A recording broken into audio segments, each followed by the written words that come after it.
Selanjutnya Dasarna Kasih Kerasakti. Bermain api jadi banyak asap. Kita sambut Ibu Anik Tri Susanti dari SMPN 2 Karangploso 1 Atap.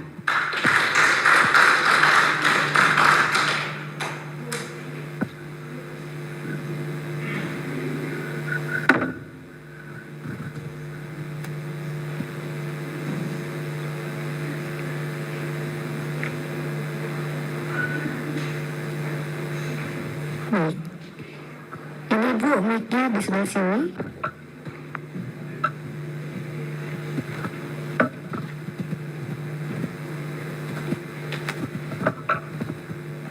Selesai Pak Ibu ya. Timernya sudah di layar, disilakan.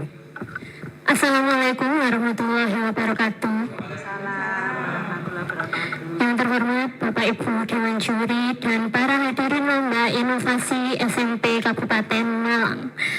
Sebelum saya memulai, saya ingin bertanya dulu, kira-kira apa sih di benak Bapak Ibu sekalian tentang ilmu pengetahuan alam gitu? Itu mempelajari tentang apa? Biasanya pasti pikirannya adalah, oh itu ilmu pasti, oh ada hitung-hitungannya, oh itu teori abstrak sekali.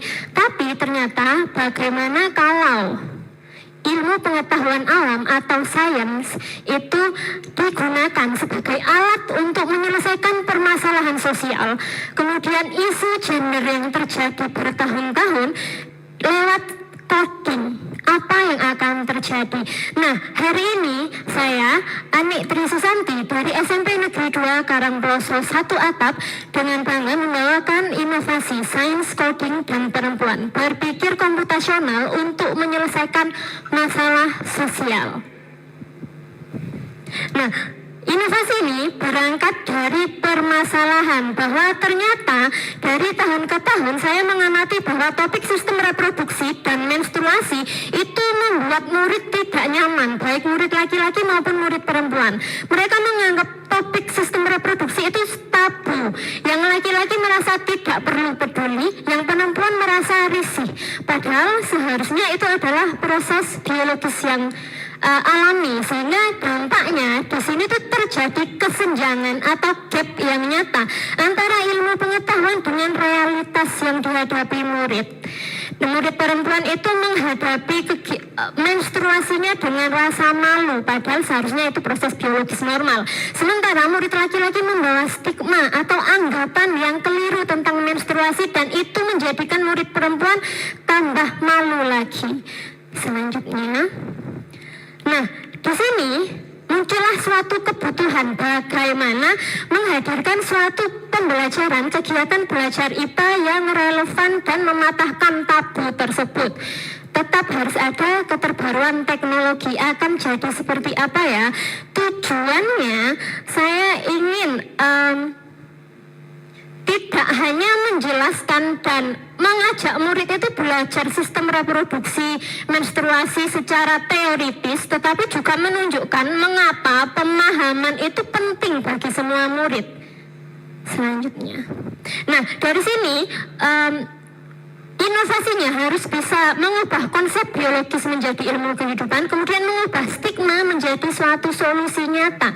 Dan solusi nyata yang ditawarkan adalah melalui suatu website edukasi. Bagaimana kita membuat suatu website? Pertama, itu kami melakukannya dalam 3 proses pertemuan. Di proses pertama, kami tetap harus menguatkan teorinya, belajar tentang konsep organ reproduksi dan menstruasi. Kemudian di sini murid juga melakukan survei. Surveinya dilakukan oleh murid kelas 9 kepada murid lain di kelas 7 dan 8 dan juga murid SD, karena kami di Satap ada murid kelas 5-6 SD yang sudah mengalami menstruasi seperti itu. Lanjut di pertemuan kedua, hasil surveinya akan diinterpretasikan datanya, akan diolah datanya, dan akan dimunculkan suatu solusi atau website edukasi. Tak lupa setelah membuat websitenya, tentu website itu harus didiseminasikan, ditunjukkan lagi kepada target market atau murid di sekolah tersebut. Boleh, next. Nah, di sini surveinya dilakukan oleh murid kelas 9. Murid perempuan survei kepada murid perempuan lain tentang pengalaman menstruasi. Sementara murid laki-laki survei kepada murid laki-laki lain tentang stigma atau anggapan yang salah tentang menstruasi. Setelah itu, hasil surveinya kita gunakan sebagai big data. Yang pertama melalui proses dekomposisi, yaitu menguraikan masalah berdasarkan hasil survei. Kemudian yang kedua, murid melihat pola yang muncul berdasarkan hasil survei. Ketiga, murid menentukan input dan output yang akan ada di website itu. Dan yang keempat, murid membuat alur program mulai dari input sampai output. Dan keempat, proses ini merupakan proses berpikir komputasional.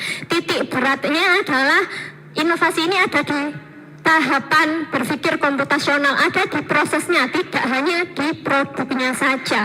Dan algoritma yang sudah disusun murid itu akan menjadi prompt. Jadi murid semua yang mengerjakan ini, posisi guru saya adalah sebagai desainer dan fasilitator yang memandu murid. Algoritmanya akan ditaruh di ChatGPT menjadi sebuah kode website.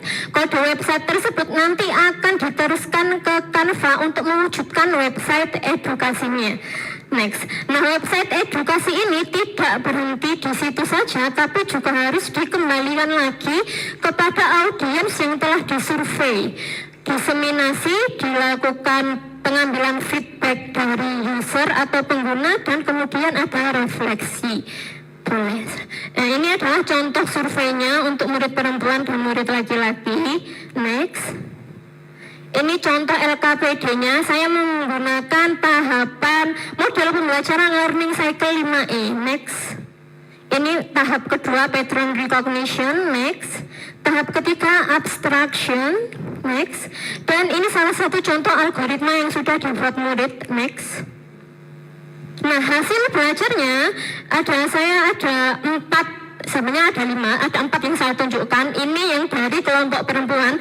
Websitenya berupa prediksi siklus menstruasi. Ini sangat berguna karena ternyata banyak murid yang karena malu, akhirnya mereka tuh nggak mau peduli, sehingga banyak kejadian, mohon maaf, murid perempuan banyak yang bocor di sekolah. Dan akibat website ini akhirnya mereka tahu bisa punya ancang-ancang atau punya, oh ternyata bulan depan kira-kira saya tanggal segini, berarti saya harus siap. Selanjutnya, nah ini untuk dari kelompok murid laki-laki, mereka bukan prediksi siklus menstruasi, tapi website tentang informasi kesehatan menstruasi, dan situ ada mitos dan fakta yang harus diketahui. Selanjutnya, hasil belajarnya ada 3 ranah. Yang pertama dari ranah kognitif, tentu saja murid itu memaknai sistem reproduksi manusia tidak hanya dari sisi biologis, tetapi dari konteks sosial juga. Sehingga kemudian ada lagi untuk hasil belajar psikomotorik, murid bisa menuliskan prompt. Jadi promptnya bukan saya yang menyediakan, tapi benar-benar murid itu mencari sendiri, membuat prompt itu berdasarkan langkah berpikir komputasional yang sistematis. Dan yang paling penting di sini adalah hasil belajar afektif. Di sini lahir perubahan sikap. Murid perempuan itu lebih berdaya dalam mengelola siklus menstruasinya, karena itu adalah proses biologis. Jadi mereka tidak perlu malu. Sedangkan murid laki-laki itu mulai meninggalkan stigma dan candaan yang tidak pantas ke teman-temannya yang perempuan. Ini salah satu contoh refleksi yang telah dilakukan kelas 9 atau pengembang websitenya. Kemudian ini umpan balik yang diminta oleh kelas 9 terhadap murid lain ketika diseminasi produk. Jadi produknya itu ditampilkan ke murid kelas 7-8 dan murid SD yang sudah mengalami menstruasi. Nah, dari sini proyek ini menunjukkan bahwa ternyata ketika sains, coding dipadukan dengan kepekaan sosial atau empati, ini adalah menjadi pembelajaran yang transformatif. Murid ini tidak hanya menjadi penerima informasi pasif, tapi juga agen perubahan. Mereka bisa melatih empati, bernalar kritis melalui tahap berpikir komputasional, dan sehingga hasil belajarnya tidak hanya secara kognitif tapi juga secara psikomotorik dan afektif, dan mungkin itulah yang disebut dengan cerdas berkarakter, seperti itu. Sekian dari presentasi saya hari ini. Terima kasih. Wassalamualaikum warahmatullahi wabarakatuh. Waalaikumsalam warahmatullahi wabarakatuh. Terima kasih presentasinya. Minta tolong nomor pesertanya hadap ke depan. Dan tag-nya juga iya. Sekarang waktunya Bapak Ibu Dewan Juri untuk menunjukkan pertanyaan. Terima kasih, luar biasa Ibu telah membuat langkah-langkah berpikir komputasional Ibu ya, melalui ChatGPT dan lain-lain. Yang saya amati yaitu pada tahap refleksi, Ibu menyebutkan lahirnya perubahan sikap itu sebagai hasil yang paling penting. Begitu ya Ibu ya? Ya. Nah, agar prinsip belajar berkesadaran atau mindful tercapai, proses refleksi seperti apa yang Ibu fasilitasi di akhir proyek? Apakah Ibu secara khusus meminta kepada siswa laki-laki merefleksikan perubahan pandangan mereka, atau siswa perempuan merefleksikan perasaan lebih berdaya setelah memiliki alat digital ini? Terima kasih Ibu. Terima kasih Ibu, saya akan langsung menjawab. Jadi untuk memang hasil perubahan sikap tadi saya nilai berdasarkan pertama hasil refleksi murid yang dilakukan oleh kelas 9. Jadi murid perempuan dan laki-laki punya lembar refleksi atau self assessment yang sudah saya siapkan. Di situ mereka uraian supaya saya bisa benar-benar melihat curahan hati mereka.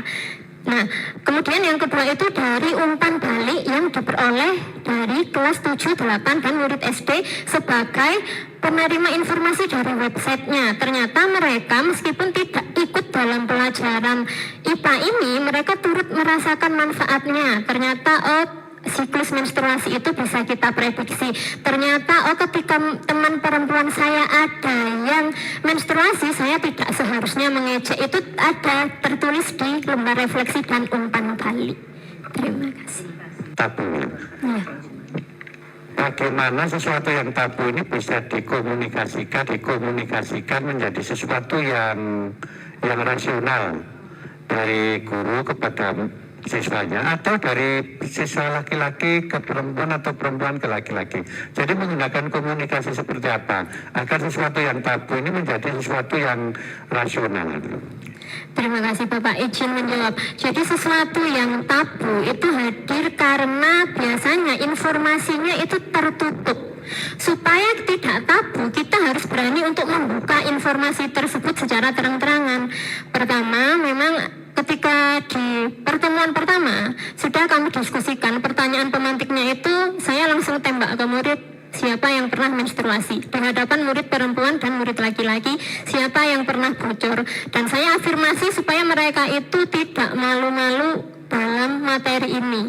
Di pertemuan tersebut juga, sebelum saya memaparkan materi, itu ada satu kesepakatan kelas khusus untuk materi sistem reproduksi.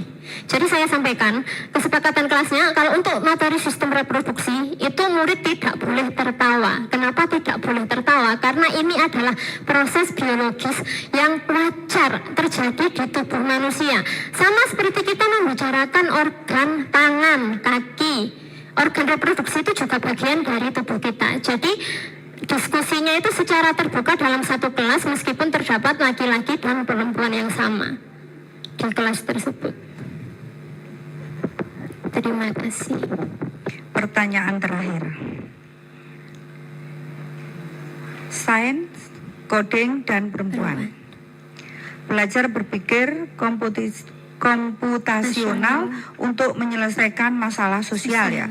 Intinya untuk menyelesaikan masalah sosial yang ada pada anak-anak tentang apa tadi itu? Menstruasi ya. Oke, pertanyaannya. Proses pembelajaran Anda dimulai dengan survei langsung oleh siswa. Tidak salah gitu ya. Betul Ibu.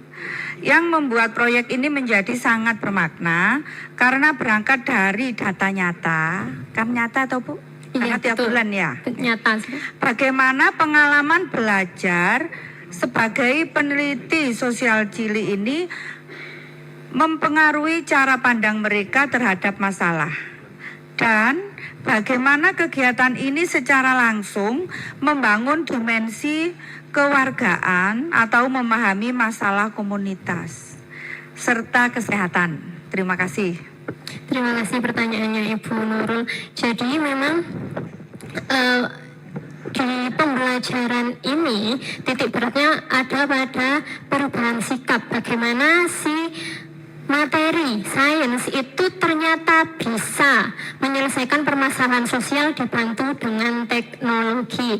Sebenarnya yang paling saya tuju targetnya itu adalah dimensi penalaran kritis, tapi juga memang dimensi penalaran lain itu masuk di sini, termasuk kewargaan dan kesehatan juga, karena memahami kesehatan reproduksi itu biasanya terlewat dari sosialisasi kesehatan yang lainnya. Karena apa ya? Karena itu challenge-nya adalah kita susah mengajak murid untuk membicarakan sistem reproduksi ini, karena kita merasa murid itu ini masih anak-anak, padahal enggak. Mereka harus tahu bahwa itu tuh proses biologis yang alami. Bahkan sekarang murid kelas 5 SD, kelas 6 SD itu sudah menstruasi. Jika murid perempuan dan murid laki-laki di SD ini juga tidak diperkenalkan secara lugas, maka stigma dan tabu itu akan tetap terjadi sampai tahun-tahun ke depan.